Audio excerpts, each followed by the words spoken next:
Hello everyone, welcome to back my channel Asha Saxena. Tanning हमारे face पर जब हो जाती है तो उसको रिमूव करना बहुत जरूरी हो जाता है और हम कई तरह से उस टैनिंग को हटाते हैं। टैनिंग क्लीन अप करते हैं, उससे भी टैनिंग हट जाती है। और डार्क कॉम्प्लेक्शन अगर है, सांवला कलर है या फिर टैनिंग बहुत ज्यादा है तो हम ब्लीच के माध्यम से भी उस टैनिंग को हटाते हैं, जिससे कि फेयरनेस फेस पर आ जाती है और हमारा फेस ग्लो करने लगता है। हम ब्लीच कई तरह की होती है, पहले काफी सारे वीडियो में हमने बताया है कि ब्लीच को बायो की भी है, लैक्मे की भी है और लैक्टो ब्लीच भी है और फेम की भी है, जॉयलन की भी है, गोल्ड ब्लीच भी है, डायमंड की भी है। काफी सारी ब्लीच होती हैं जिनको हम कर सकते हैं। यहाँ हम देखिए स्किन के अकॉर्डिंग ब्लीच करेंगे। कई बार क्या होता है कि बहुत सेंसिटिव स्किन होती है और वो हर एक किसी केमिकल को सहन नहीं कर पाती है, जिसके साइड इफेक्ट ये होते हैं कि दाने हो जाते हैं, इचिंग होते हैं, पिंपल हो जाते हैं या फिर रेडिश फेस पर हो जाता है। तो वो फेस हमारा और भी ज्यादा टैनिंग हटने की जगह, फेयरनेस लाने की जगह और ज्यादा फेस डैमेज हो जाता है, जिससे हम परेशान हो जाते हैं। तो हमको फेस पर कोई भी उपचार करना है तो स्किन के अकॉर्डिंग करना चाहिए। हमको ये ध्यान देना चाहिए कि हमारी स्किन कैसी है, उसके अकॉर्डिंग ही हम उस पर कोई भी कार्य, कोई भी उपचार करें। यहाँ देखिए मेरी क्लाइंट है, इनकी सांवले स्किन है पर फीचर्स बहुत अच्छे हैं और इस स्किन पर हम बहुत ही माइल्ड ब्लीच करेंगे फेयरनेस लाने के लिए।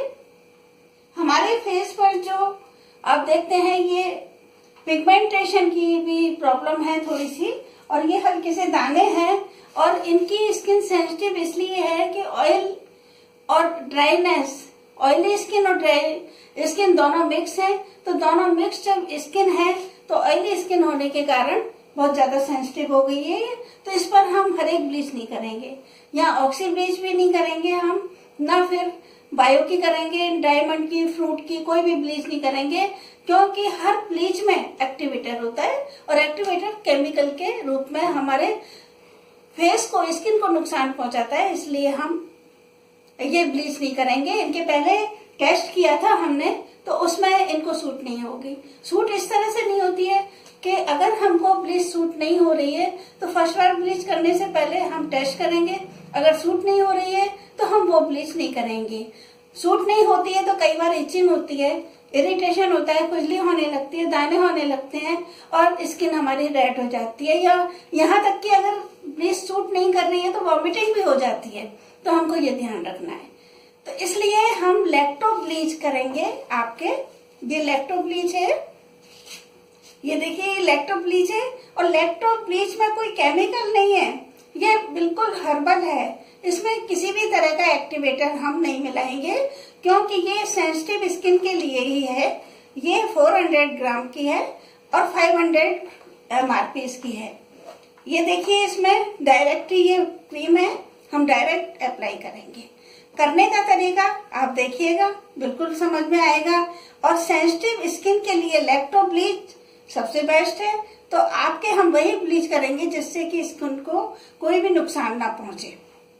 तो दोस्तों, अगर आप फर्स्ट बार हमारा वीडियो वॉच कर रहे हैं तो प्लीज जल्दी से सब्सक्राइब करिए, आइकन बेल पर क्लिक करिए और स्टार्टिंग से एंड तक हमारा वीडियो वॉच जरूर करिए, जिससे कि लाइक एंड शेयर, अगर आपको हमारा वीडियो पसंद आता है, हमारा काम पसंद आता है तो जरूर करिए। चलिए देखते हैं कि किस तरह से हमको ये लैक्टो ब्लीच करनी चाहिए। ब्लीच को हमको कांच या चीनी के बर्तन में ही मिक्स करना चाहिए और उसी में निकाल कर हमको लगानी चाहिए। और ये एस्ट्रीजेंट लोशन है। फेस क्लीन करने के लिए हम एस्ट्रीजेंट लोशन लेंगे। आप कच्चा दूध ले सकते हैं, क्लींजिंग मिल्क ले सकते हैं, या हम आपको एस्ट्रीजेंट लोशन के माध्यम से फेस क्लीन करेंगे। इस तरह से देखिए हमने कॉटन में एस्ट्रीजेंट लोशन लिया और सबसे पहले जो स्किन हमारी डस्ट वाली है उसको हम क्लीन करेंगे। दोस्तों, नहाने के बाद भी हवा के साथ में जो डस्ट लगती है उससे फेस हमारा तो रहने दो, मुझे गुदगुदी होती है। उससे हमारा फेस खराब हो जाता है, तो वो हमको क्लीन कर लेना चाहिए।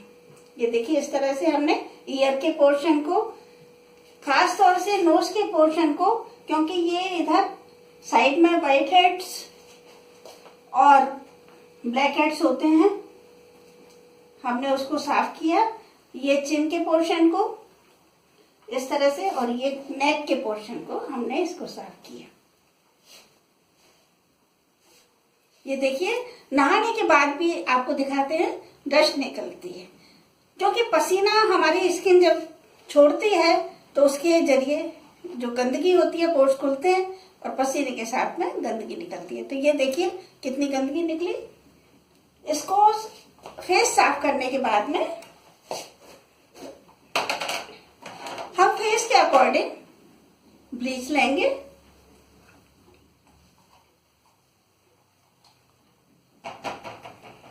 इस ब्लीच में देखिए कोई भी साइड इफेक्ट नहीं है, क्योंकि ये हम डायरेक्ट लगाएंगे।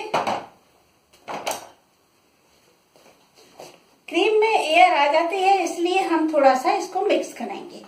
ये देखिए बिल्कुल इस तरह से नजर आ रही है, शाइनिंग वाली, जैसे ये पर्ल ब्लीच होती है उसी हिसाब से आ रही है। और ये बहुत ही अच्छी है इलेक्ट्रो ब्लीच।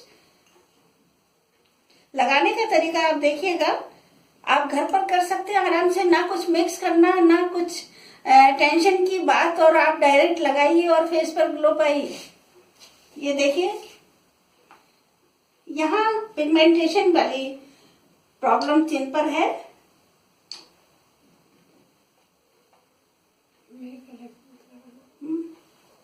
कुछ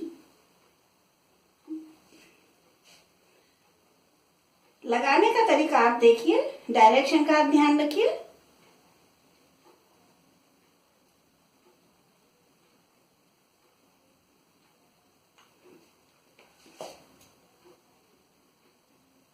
पॉज कर दो।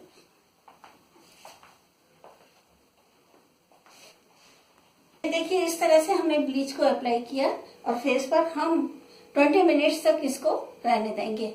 अगर स्किन हमारी सेंसिटिव नहीं है तो आप ज्यादा देर तक भी रहने दे सकते हैं। ब्लीच लगाने के बाद में अब हम कॉटन पैड लगाएंगे। ये रोज वाटर है और इसमें हम कॉटन पैड डिप करेंगे। वैसे इलेक्ट्रो ब्लीच में जरूरी नहीं है कि हम कॉटन पैड लगाएं, क्योंकि इसमें किसी भी तरह का एक्टिवेटर नहीं होता जो हमारी आंखों के लिए हार्मफुल होता है, इसलिए हम कॉटन पैड लगाते हैं। लेकिन इलेक्ट्रो ब्लीच में किसी भी तरह का केमिकल नहीं होने के कारण, एक्टिवेटर नहीं होने के कारण जलन जैसी जो प्रॉब्लम हो जाती है आइस पर, वो नहीं होगी। ये कॉटन पैड देखिए,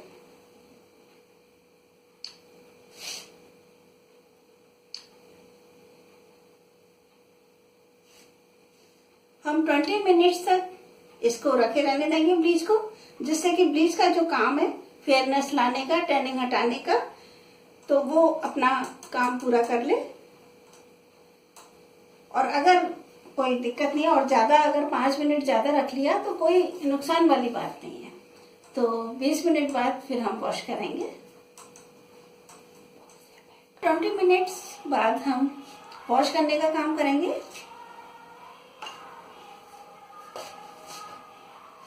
नॉर्मल पानी हम लेकर वॉश करेंगे।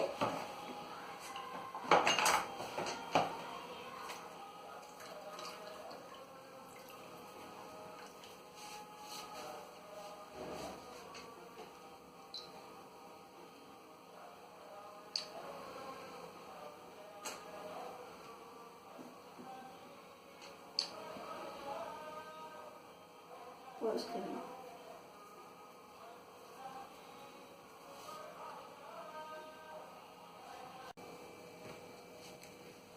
सिंपल वाटर से वॉश करने के बाद में देखिए फेस आप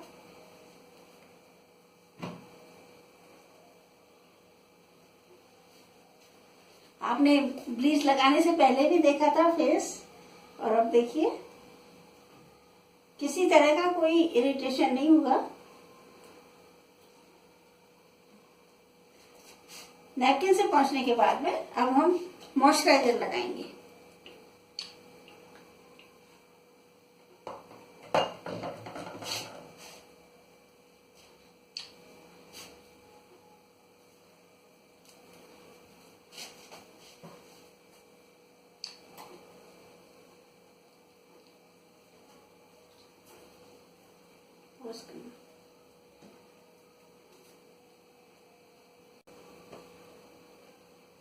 ये देखिए फेस कितना अच्छा लगने लगा।